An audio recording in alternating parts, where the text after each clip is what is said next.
Magandang araw po sa inyong lahat. Welcome to Heart Secrets. Magandang araw po sa lahat ng inyong tagapakinig. Ako po si Raven, 35 anyos. Isa po akong call center agent habang ang asawa ko naman po ay si Christy, 34. Isa po siyang full-time mom simula nang ipanganak niya ang una naming baby. Hindi ko po alam kung saan ako magsisimula. Mabait at maalaga po ang asawa kong si Christy. Mula elementarya pa lang, siya na talaga ang crush ko. Madalas siyang sumasali sa mga money contest at palagi rin siyang muse sa classroom namin. Kaya naman, nung maging girlfriend ko si Christy, pagtungtong namin ng high school, ay marami po talagang nainggit sa akin. Siyempre, lalong-lalo na po nung pinakasalan niya ako. Love, gising ka na. Marahan akong tinapik ni Christy sa balikat. Napamulat ako ng mata at agad kong napansin ang oras. 5:00 pa lang ah. Ungot ko at nagtakip ng unan. Oo, pero bumangon ka na dyan. Ipinagluto na kita ng almusal, baka malate ka pa. Napaupo ako sa kama habang kinukusot ang mga mata ko. Ilang oras ka lang natulog? Napuyat tayo kagabi ah. Napangiti siya. Ewan mga 2 oras siguro. Napabuntong hininga ko. Matulog ka ulit mamaya. Lagi ka nalang puyat.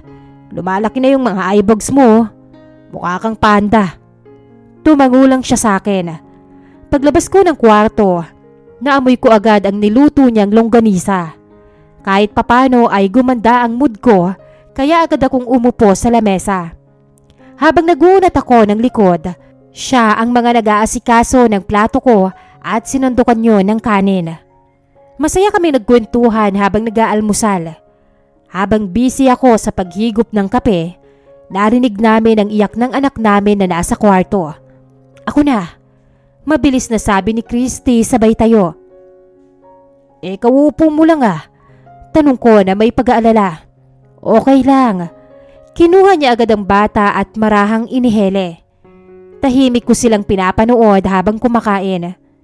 Hindi ko alam kung bakit, pero noong mga panahong yon, sobra akong nabother sa physical appearance ng asawa ko, Miss Hart.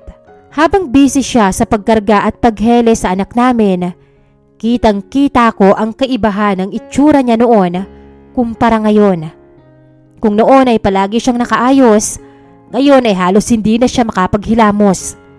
Noon laging maganda ang mga damit niya. Ngayon, kung ano ang suot niya sa pagpasok ko sa trabaho, pag uwi ko ay ayun pa rin ang madadatnan ko. At ang mas masaklap, nag-survive na sa ihi, suka at dumi ng anak namin ang damit na yon buong araw. Idagdag pa ang pawis niya dahil hindi siya halos nakakaligo. Kahit na nadidisappoint ako, minabuti ko na lang na huwag sabihin yon kay Christy dahil alam kong masasaktan siya, Miss Hart. Pagdating ko sa trabaho ay agad kong nakakwentuhan ang kumpare kong si Lester. Umaga ang schedule namin at healthcare ang account ko, kaya naman hindi kami gaanong pinapasukan ng maraming calls. Kaya hayahay talaga kapag morning shift kami at halos kwentuhan lang ang ginagawa namin. Pre, paano niya malalaman kung hindi mo sasabihin? Siyempre kahit na bagong panganak siya at may baby kayo, kailangan niyang mag-ayos ng sarili para hindi siya magmukhang lumba-lumba. Sabi ni Lester habang kumakain kami ng binili naming cornic sa labas. Yun na nga pre, hindi ba dapat alam niya yun dahil babae siya? Dapat alam niya na responsibilidad niyang maging maganda sa paningin ko para hindi ko siya pagsawaan. Pagsang-ayon ko habang nilalaro ang cursor ng mouse. Kaya nga pre, sabihin mo sa kanya. Siya lang naman ang makakapagbigay ng solusyon sa problema mo. Kahit araw-araw kang magdadada dyan, walang mangyayari kung hindi mo sasabihin. Ay, ewan ko ba, Les? Ayoko naman kasing masaktan siya. Inuunti-unti ko naman Binibigyan ko siya ng mga extra na pang skincare niya. Pinupuri ko yung ibang babae sa social media kapag may nakikita ko na maganda at nakaayos. Hindi ka inaaway kapag ginagawa mo yun? Nako kung sa misis ko gagawin yan, panigurado papasok ako na may black eye. Amazon kasi yung misis mo Alam mo namang ipinagbihisa ang hilitong asawa ko. Basta pre, ganun. Sana lang talaga makaramdam na siya. Nagkibit balikat si Lester. Sana nga talaga. Siya nga pala pre. Meron akong pamangkin. Papasok siya bukas, same account sa atin. Ang alam ko, same din ang schedule natin kaya baka makasama natin siya dito. Talaga? Anong pangalan? Alex ang pangalan niya. Pero wala ako bukas ha. Pupunta kami ng Baguio ng misis ko Nangunot ang noo ko. Ano ka mo? Parang hindi ka naman nakalive Hindi nga. Pero malalaman ba nilang nasa Baguio ko nagpunta? Basta pre, bukas tinatarangkaso ko. Kaya yung pamangkin ko, ikaw na ang bahalang mag-welcome dito ha.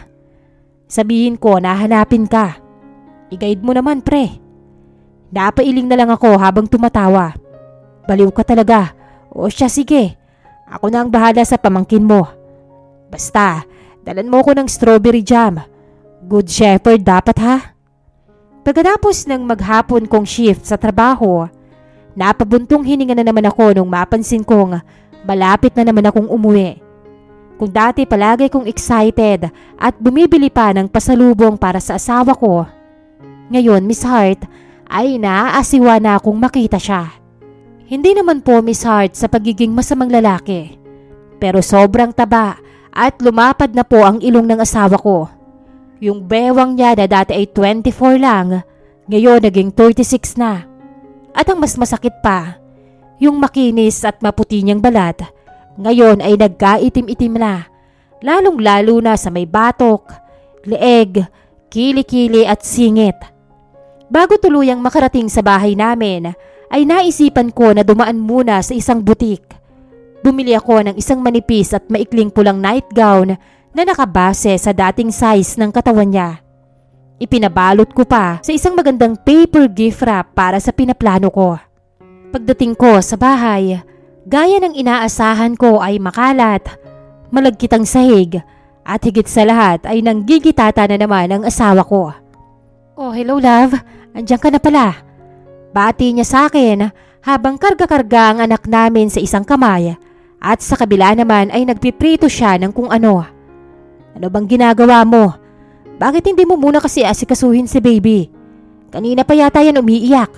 Lumapit ako sa kanya para kunin ang sanggol. Alam kong pauwi ka na kasi kaya nagprito muna ako nitong turon na binalot ko kaninang umaga. Ayaw naman niyang magpababa. Saglit lang to tapos ipagtitimpla kita ng kape para makapagmerienda ka. Ay nako Christy, sabi ko naman sa'yo, you don't have to do so much. Tingnan mo, napapabayaan mo na yung sarili mo. Yung bahay natin palagi na lang madumi. Sa wakas, ay tuloy na tumahan ang baby namin nung sinimulan ko itong ihele. Pasensya ka na love. Nabisi kasi ako kanina sa paglalaban ng mga lampin. 2 araw akong hindi nakapaglaba dahil tinrangkaso ko, di ba? Kaya ayun, natambak. Alam mo naman na kapag baby, mabilis magpalit ang damit. Paliwanag niya. O heto, luto na itong 3 turon. Akin na si baby, kumain ka na muna. Gaya nga ng nakasanayan, ay inasikaso niya muna ako para makakain ako ng maayos.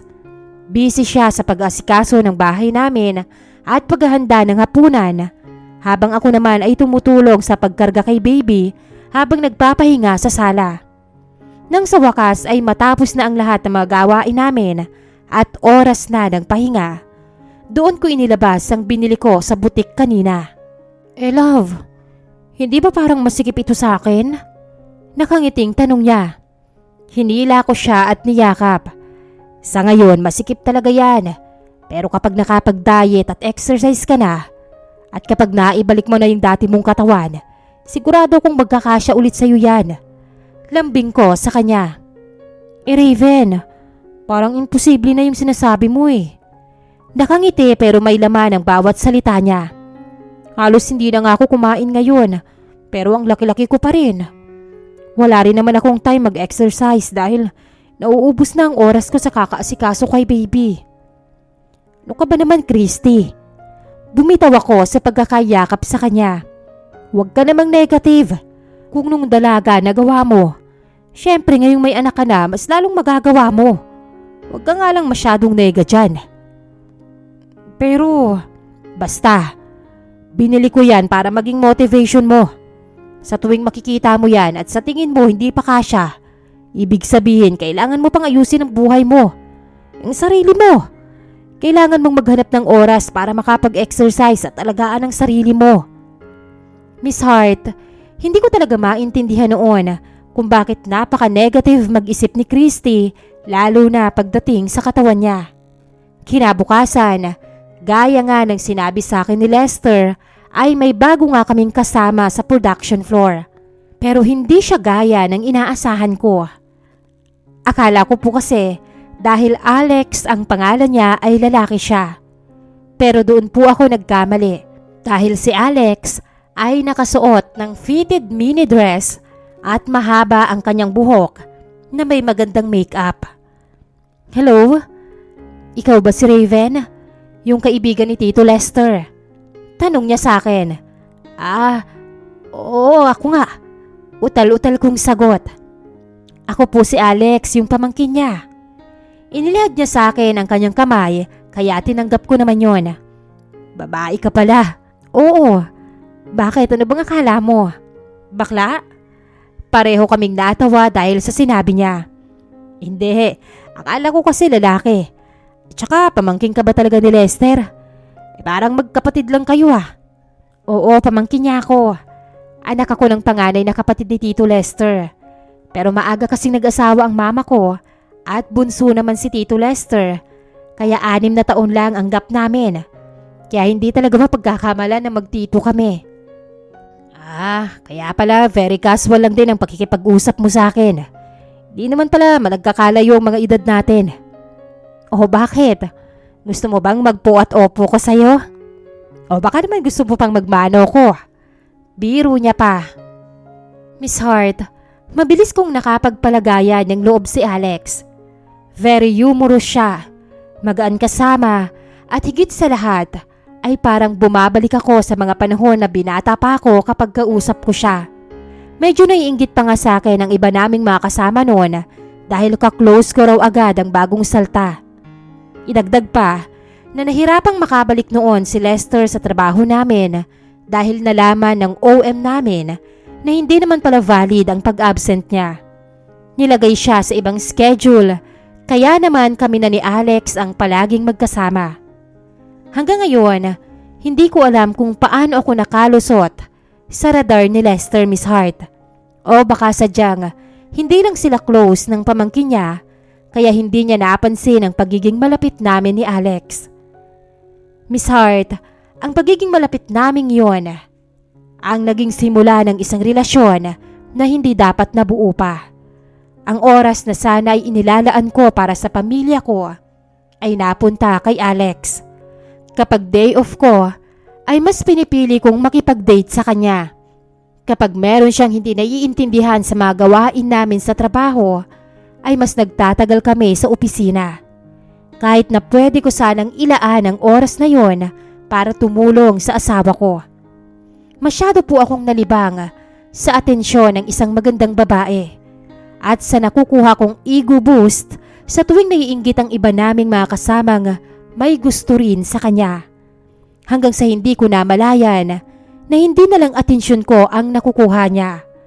Pati ang allowance na dati ay buong buo kong naibibigay sa misis ko, nung maging kami ay nahati na yon sa mga pang-date namin at sa mga luho niya. Kung saang-saang hotel kami nagpupunta at nagpapakasasa sa katawan ng bawat isa. Akala ko noon, hindi kami mahuhuli dahil magaling akong magtago. At alam din naman niya na may asawa ko, kaya doble ingat kami. Pero sa isang iglap, biglang nagbago ang ikot ng mundo, Miss Hart.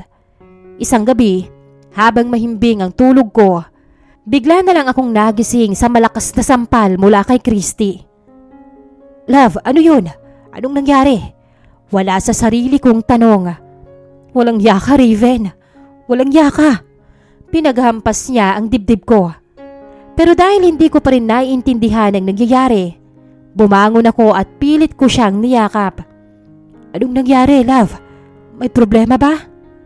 Malakas niya akong tinulak. Oo, may problema. malaking problema. Sino si Alex, ha? Para akong binuhusan ng malamig na tubig nang lumabas yon sa bibig niya. Anong Alex? Bakit? Anong meron kay Alex? Maang-maangan ko pa. Alam kong babae mo siya. Huwag ka nang magkaila, Raven. Liban na lang kung bading ka at lalaki mo siyang lintik ka. Sinampal niya ako ulit ng pagkalakas-lakas. Halos humiwalay ang kaluluwa ko sa katawang lupa ko dahil sa lakas ng mga banat niya sa akin. Pakiramdam ko nga noon ay malalaglag ang panga ko dahil sa paulit-ulit niyang pagsampal. Ilang beses din akong nagpaliwanag kay Christy. Ilang beses akong gumawa ng kwento. Pero matalino po ang asawa ko. Hindi siya nagpapaloko sa akin. At pagsinag ng araw ay nilayasan nila ako ng anak namin. Ano ka ba?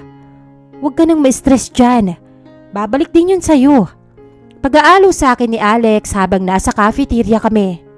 Para namang hindi mo naman kami kilalang mga babae. Siyempre kapag mahal namin ang lalaki, talagang masasaktan kami. Pero hindi ibig sabihin noon na hindi na kami babalik kapag may nagawang muli sa amin. Matalino si Christy, Alex. Alam niya ang self-worth niya. Hindi niya hahayaan na kakayan-kayanin lang siya. Sus, noon siguro. Pero ngayon na may anak na siya at nagkandalosyang-losyang na, sa tingin mo ba hindi siya natatakot na baka wala nang ibang lalaking tumanggap sa mukhang bagyo na kagaya niya? Babalik din yun, maniwala ka sa akin. Baka nga pumayag pa siya na magsama-sama tayo sa isang bahay. Parang biro lang para kay Alex ang lahat. At parang sanay na sanay siya. Dahil sa mga salitang sinabi niya sa akin, ay nagkaroon ako ng kumpiyansa na babalik talaga sa akin si Christy, Miss Hart. Umakto akong parang walang nangyari kahit na kumalat sa buong opisina namin ang nangyari sa pamilya ko. Pati si Lester ay walang kibo. Pero sigurado ako na nabalitaan niya rin yon at alam niya na ang pamangkin niya ang kabit ko. Lumipas ang 1 buwan, 6 na buwan, hanggang sa naging 1 taon. Naging madilim at tahimik ang bahay namin. Naging malinis nga ang paligid dahil wala na akong kasama. Pero wala ring kabuhay-buhay ang lahat, Miss Hart. Hanggang sa dumating ang first birthday ng anak namin. Alam ko naman na umuwi siya sa bahay ng mga magulang niya, kaya doon ako pumunta para hanapin sila. At gaya nga ng inaasahan ko, pagdating ko ron ay meron ngang nagaganap na selebrasyon. Maraming tao, maraming bata, at napakarami ng lobong nakapalibot sa isang malaking tent sa tapat ng bahay nila. Inilibot ko ang paningin ko para hanapin ang mag-ina ko, pero hindi ko sila makita. Hanggang sa naglakas loob akong lumapit sa nanay niya na naghahanda ng mga pagkaing inihahapag sa mesa. Nay, good morning po. Nandyan po ba si Christy? Nang humarap siya sa akin, ay kaagad na nanlisik ang mga mata niya. Oh, buhay ka pa pala. Akala ko tuluyan ka nang naglaho sa mundo. Tsaka anong ginagawa mo rito? Hindi man siya nagtaas ng boses, pero ramdam ko ang gigil sa bawat salitang binibigkas niya. Nay, ayoko po sanang gumawa ng gulo. Gusto ko lang po sanang makausap ang asawa ko. First birthday po ng anak namin. Anak niyo? Aba, sa pagkakaalam ko hindi naman demonyo ang tatay ng apo ko. Lumayas ka na rito. Wala sila rito. Kinuha niya ang isang stick na may pinagtagpi-tagping plastic sa dulo. Yung ginagamit para pantaboy ng langaw at saka iwinasiwas sa mukha ko. Nay, wag naman po sanang ganyan. Birthday po ng anak namin. Imposible naman pong wala sila rito. Makailang beses pa kaming nagtalo ni nanay sa harap ng napakaraming bisita. Bago dumating ang isang kulay pulang pick-up na nagpark sa tapat ng bahay nila. Raven? Sa wakas ay narinig ko ang boses na matagal ko nang namimiss. Christy. Hindi ko napigilang mapangiti nang lingunin ko siya. Sobra akong nagulat, Miss Hart. Malaki ang ibinawas ng timbang ni Christy. Nakasuot siya ng yellow dress na talagang bumagay sa maputi niyang balat. Nakalaglag ang mahaba at bagsak na buhok niya, pero sa tingin ko ang lalong nagpaganda sa kanya ay ang kakaiba niyang aura ngayon. Mukha siyang masaya at hindi problemado. Hindi gaya nung mga nakaraan na magkasama pa kami sa iisang bahay. Christy, yan na ba si Baby Jane? Pakarga naman sa anak natin. Masaya akong lumapit sa baby namin na karga-karga niya. Sobrang cute nilang mag-ina dahil may nakalagay pang headband na sunflower sa mga ulo nila. At pareho pa silang naka-yellow dress. Pero hindi ko pa man nakakarga ang aking anak ay isang lalaki na ang humarang sa akin. Umalis ka na rito kung ayaw mo ng gulo, Brad. Matangkad siya at higit na mas malaki ang katawan kaysa sa akin. At mukhang may kaya base sa suot niyang mga alahas. Ano bang pakialam mo ha? Sino ka ba? Umalis ka dyan dahil lalapitan ko ang mag-ina ko. Mag-ina mo? Sarkastiko siyang tumawa. Mag-ina ko yan, Brad. Humanap ka ng sayo. Yung kaya mong panindigan. Malaman ang mga salitang binibitawan niya. Alan, tama na. Pumasok na lang tayo sa loob. Ano bang sinasabi nito? Sino ba itong lalaking ito, Christy? Kalalaking tao, sumasali sa away ng mag-asawa. Angil ko sa kanya. Lumapit si nanay at kinuha ang bata mula kay Christy. Raven, umalis ka na. Nakakahiya. Napakaraming bisita dito at pinagtitinginan na tayo. Pakiusap niya sa akin. Hindi, Christy. Kailangan mong magpaliwanag sa akin. Sino tong lalaking to? Lalaki mo? Sumbat ko sa kanya. Gaya noong huling araw ko siyang nakita, ay nakatanggap ako ulit ng pagkalakas-lakas na sampal. Sira ulo ka pala talaga eh. Kung may nang babae sa ating dalawa, kung may nagloko rito, ikaw yun. Ikaw ang sumira sa pamilya natin, Raven. Ni hindi mo nga ako sinuyo. Hinayaan mo lang na umalis kami ng anak mo sa buhay mo. Tapos ngayon, bigla ka nalang gumising na gusto mo kaming makita? Gusto mong magpakaama? Kaya naisipan mong pumunta rito? Kung ipalapa kaya kita sa aso namin. Christy naman, pwede bang mag-usap muna tayo? Magpapaliwanag ako. Wala na tayong dapat pag-usapan pa, Raven. Ngayon, kung may problema ka, ito ang boyfriend ko, si Alan. Babe, ikaw na nga ang bahala sa taong yan. Please, huwag mo siyang hayaang manggulo sa birthday ni baby. Miss Hart, sa daming beses akong sinampal ni Christy, ay parang noong araw na yun lang ako natauhan.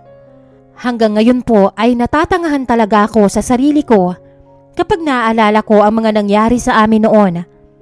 Hanggang ngayon ay hindi na talaga kami nagkabalikan pa. Si Alex naman ay may bago na ulit boyfriend. Gaya ng dati, may asawa rin, Miss Hart. Mahilig pala siya sa thrill. Kaya nang malaman niya na wala na siyang kaagaw sa akin, naghanap na siya kaagad ng iba. Siguro po, ito na talaga ang karma ko. At wala po akong ibang magawa kung hindi tanggapin na lang ang lahat. Kasalanan ko naman. Ang ipinagpapasalamat ko na lang ngayon ay dahil pinayagan pa rin akong dumalaw-dalaw ni Christy at ni Alan sa anak ko. Kahit yun man lang ay magawa ko para sa anak ko. Dito ko na po tatapusin ang sulat ko, Miss Hart. Sana po ay may napulot kayong aral, pati na rin po ng mga listeners ninyo. Lubos na nagpapasalamat, Raven.